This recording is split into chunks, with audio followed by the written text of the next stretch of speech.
Hey, welcome to Auto. Let's go up to the barn garage and see what Victor's into today. St. Auto produces DIY auto repair videos and tool reviews. Hosted by retired ASE certified master mechanic Victor Sane. And he's a cutie pie too. In this video, I'm going to be arranging the modules in such a way that they are balanced by capacity before balancing them by charge. So this is going to be quite different from any other balancing videos you've seen. First of all, I want you to see that the case is numbered 1 through 28, the numbers on the modules, and the modules themselves have been numbered 1 through 28.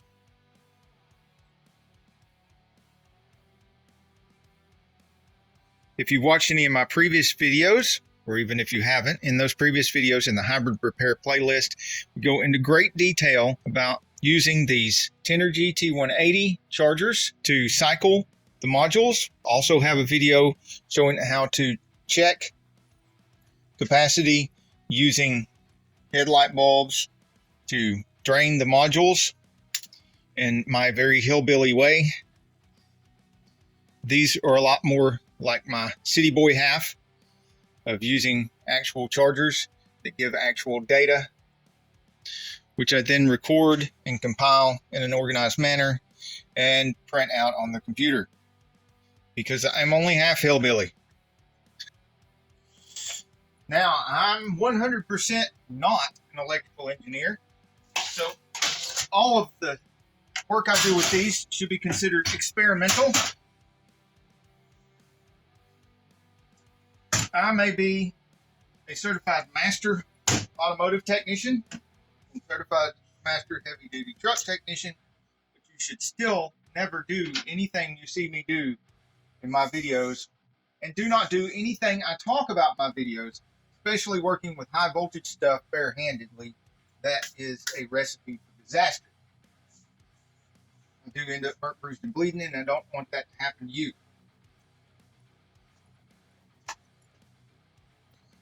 Several useful things may be revealed during my videos, but you don't have to do what I do in order to just watch the video and see what happens.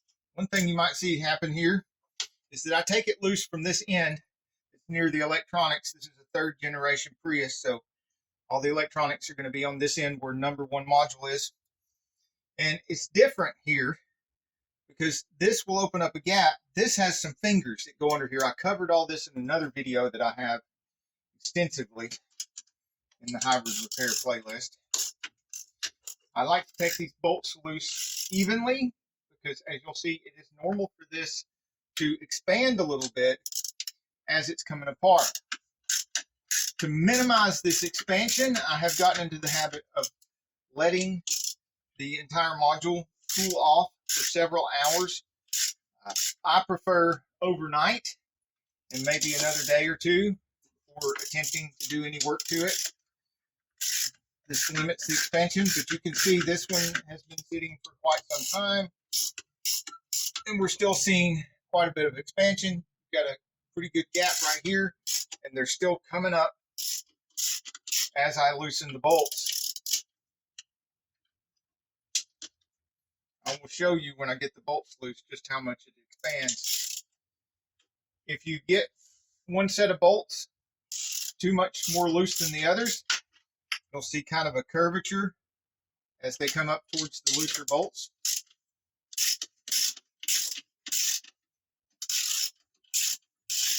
This loosening can be done with some of my power tools, but the tightening should not be done with power tools. Whether it be this or other things, I just like to have the habit of tightening things by hand so that I can feel if anything's going wrong and minimize any damage to the bolt threads or the thing that's being tightened.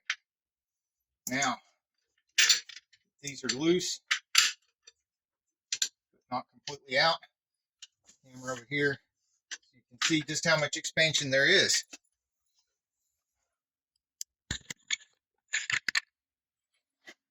Check this out. See how that last number 1 is sitting well above where it was before.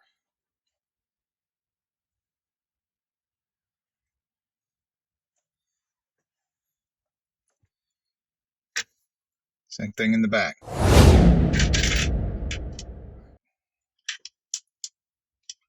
Side for right now. I will go over the paperwork and how I map this out to balance it out by capacity after I just go ahead and do it, and then I'll tell you what I did. I want you to be able to see what I've done and know what I did, but it's going to be kind of hard to be telling you while I'm doing it. These are modules that I bought to replace the worst ones that are in the middle. Not all of these are going in the middle. All right. I try to handle 3 or 4 of these at a time, not more than that. See, because of that. Woo! Oh my gosh. That was fun. Okay. And I'm going to be stacking this and unstacking this, stacking this, and then repeat. I have to do it twice. We'll go over that.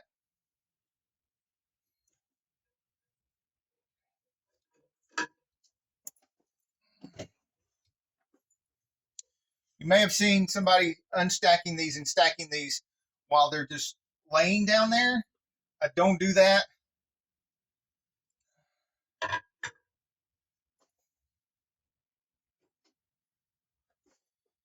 Because there's a gap between this rail and the bottom of these, both of these bottom rails. And these are supposed to line up with each other. I'll show you here. There are these divots here, here and here, here and here, and little protrusion there and there. They all got to line up with each other. And when it's sitting there and they're trying to drop down on this rail, one may drop down further than the other, and then these divots don't line up quite right. And then you go pulling it together with the bolts and compress them, you could crush something on the module, damage the module. Not a desirable situation. See, I didn't have 4 there, did I? I have them in groups of 4.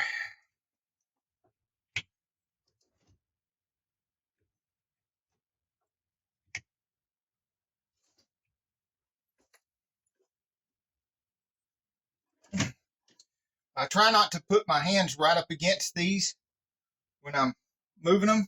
It's a good way to get a shot.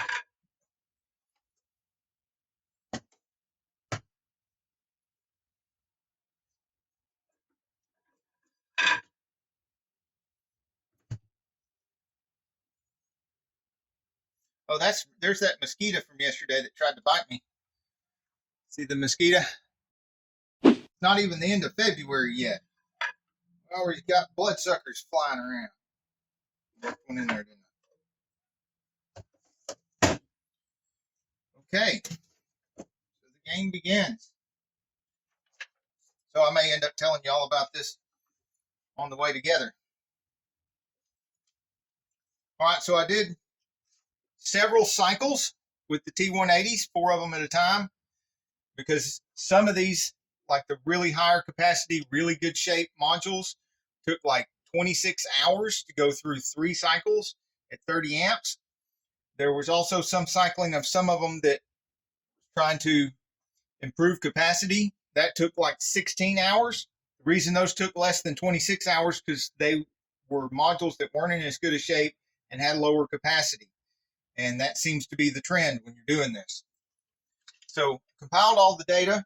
What I really wanted was just the discharge of the last cycle to know my capacity, because the charge capacity doesn't really tell you anything about the capacity, and the voltage tells you even less about the capacity of the module. This is my opinion, not a expert in electronics, not an electronic engineer, just a mechanic experimenting with some modules that Toyota says is not serviceable and not to work on them and that they're dangerous. Toyota's probably right. If you got the money and you can just buy a whole new pack, you're probably better off. Certainly a lot less dangerous. Pay somebody else to do it.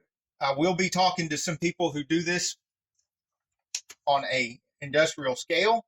If I can find somebody that I can recommend to you guys that I feel like we can all trust, I will. Right now, I don't know. I don't know anybody that would do any better than what I'm doing now. And what I'm doing is very questionable. So what I've mapped out here is slots 1 through 28 on the frame. I am going to be taking, since what I seem to see every time I take one of these apart is weaker, more ruined ones in the middle, stronger ones to the outer edge. I'm trying to do this by looking forward to if this does work, and it does work for many, many miles later, whatever I put in the middle is going to have a lot of wear and tear on it. It's going to look bad. So I took, and first of all, took the worst modules, the 8 worst modules out of here, even though I had a code for one and only one of them's like bad enough to set a code. I took it and the one beside it, and then all 8 modules to the left and right of it out of here did indeed show up with all my testing and cycling to be the weakest ones. So I got culled the weakest ones, which had capacities here, discharge capacities, you can see, of only 857 mAh, 1105 mAh. This was the block that was setting the code. So one of these was setting the code, and the other one ain't much better. Then when you go to the left and the right of it, you see things that are only 1,914 codes. This is after 3 cycles.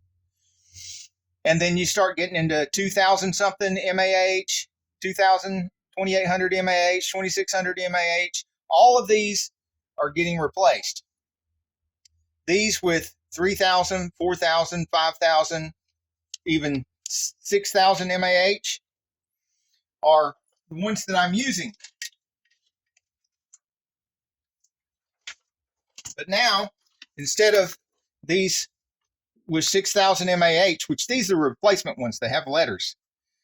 The only ones in here that came out of the original pack, the highest ones they had was 5,000 something mAh. So what I did was I split this up into 2 sides. The left side from 1 to 14, the right side from 15 to 28. And then this would be middle, this would be middle, this would be left of the pack, this would be right of the pack. And I put the weakest ones to the left, weakest ones to the right, strongest ones in the middle, and worked from strength to weakness on the way out, from the strongest ones to the weakest ones on the way out.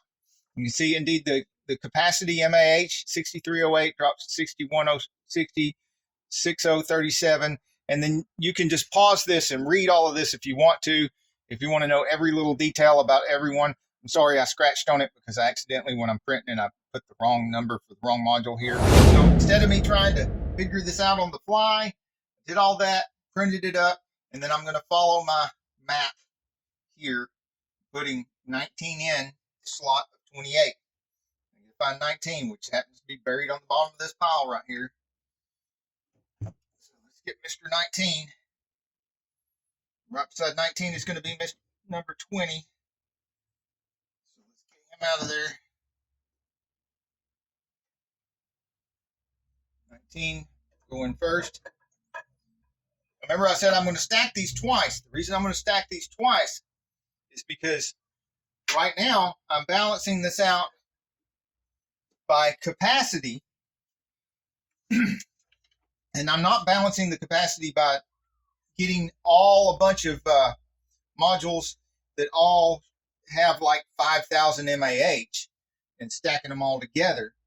I am balancing it out by they're all within 4,000 something to 6,000 something mAh capacity, with the exception of one, which is 3710. That's the weakest one I've got.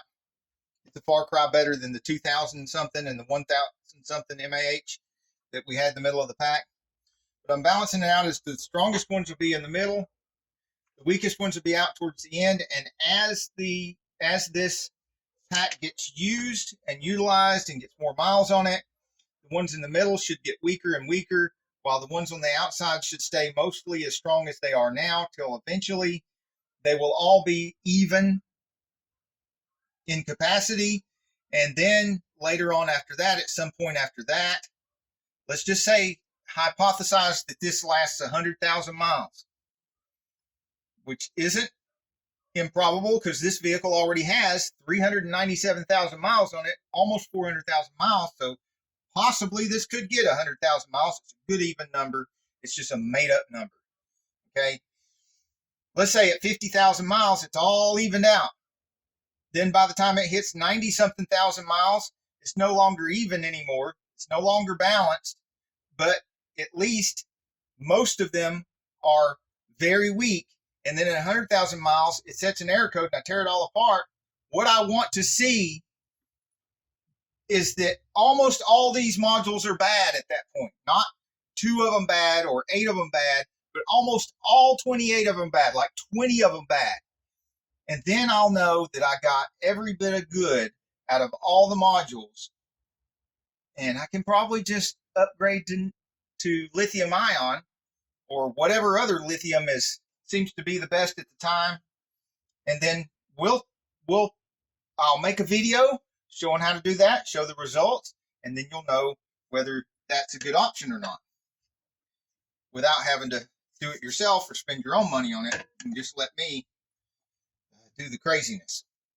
Now, the reason I'm going to have to take this back apart is because the way I'm stacking these is, instead of stacking positive, negative, positive, negative, positive, negative like it should be, I will be stacking these, all the positives on one side and all the negatives on the other side, so that I'm not only balancing by capacity, but I can also hook them together and let them sit there for a couple of days and balance out the voltage. Or not the voltage, but the charge. Balance out the charge. 21 and 25. Where's my 21 and my 25? 21.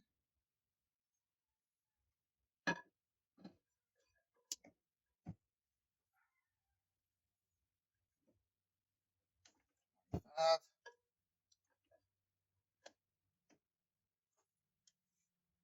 22. This guy right here.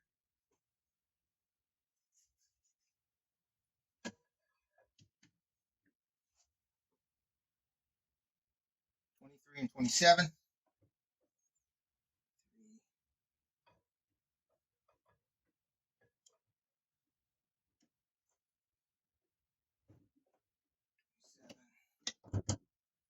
Oh, see, there's some of the lint. Can you see that lint right there? And then there's like a hair and some more lint right there. See it?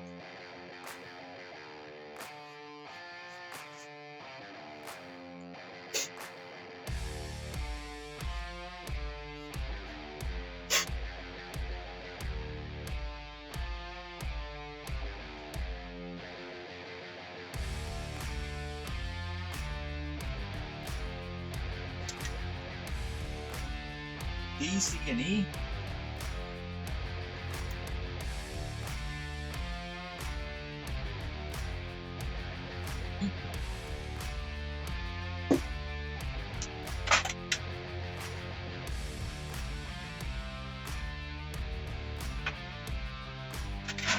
D.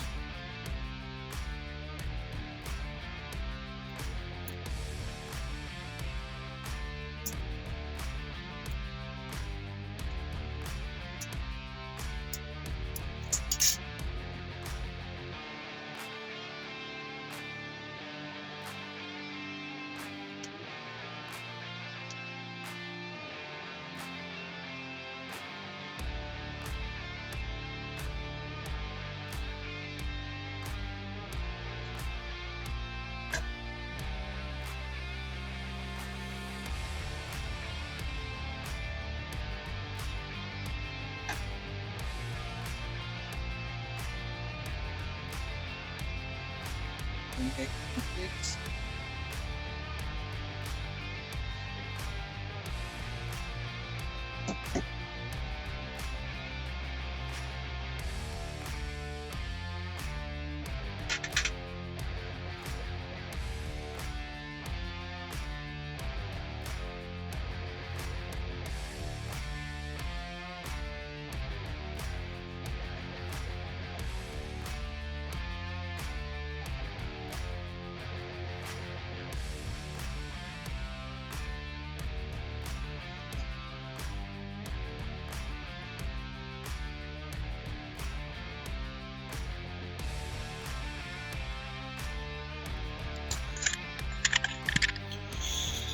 Now, two of these still have a little bit of swelling from the cycling, and I'm not going to just force them down by crushing them. I'm going to go take a break, do something else, and come back after they've gone down. So now that these are lined up, all the positives on one side, all the negatives on another side, and I've spent weeks cramming as much electrical power as I possibly can into all these modules. Even I'm going to take some precautions. Please, please do not do the things I do in these videos or the things I talk about in these videos. It's getting more and more dangerous. I'm not so worried about the voltage that much, but I'm at least smart enough to know to fear the amperage. There's a crap ton of electrical power in this thing now.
Now I'm going to connect all of these negatives, hopefully not with my skin, all of these negatives and all of these positives.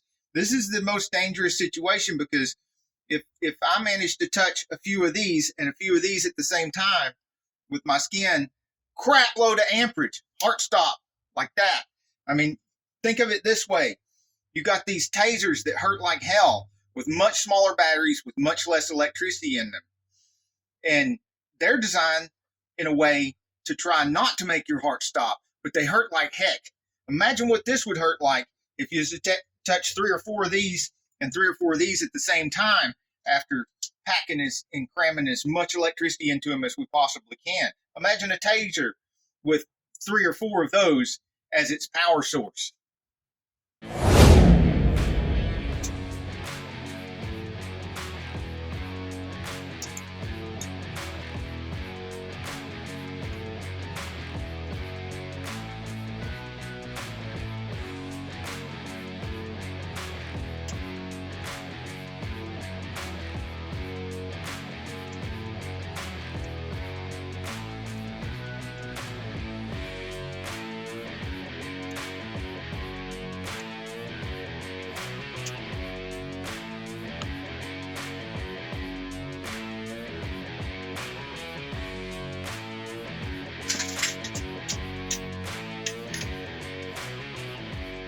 Now with this last bit of wire,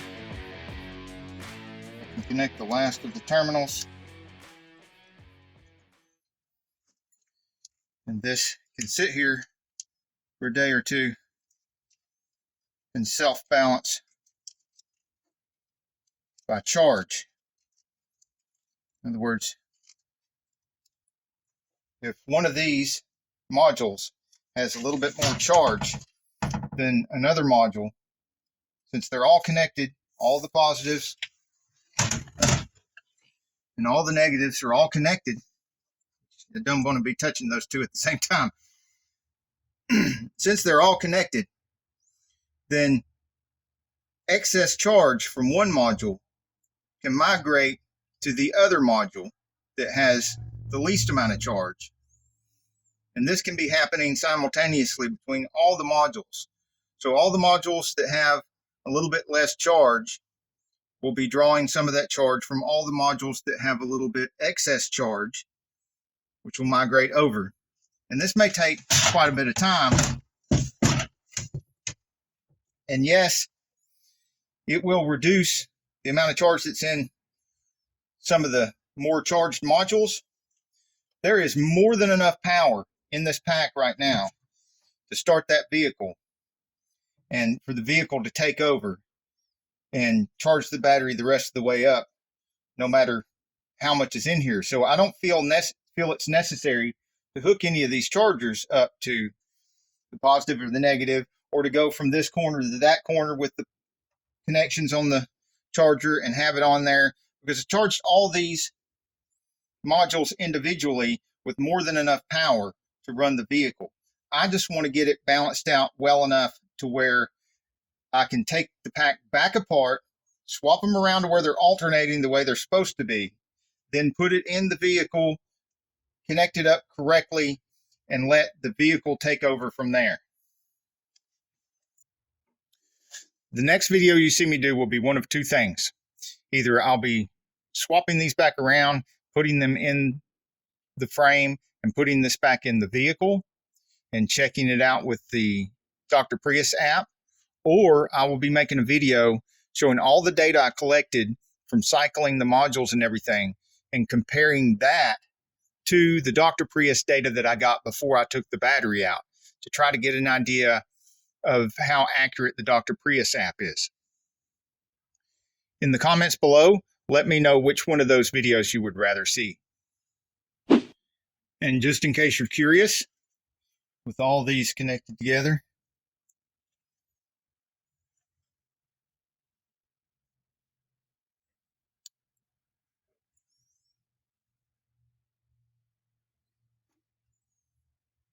like I said, the voltage isn't what scares me about this all being connected together like this. It's the amperage. A lot of power in there.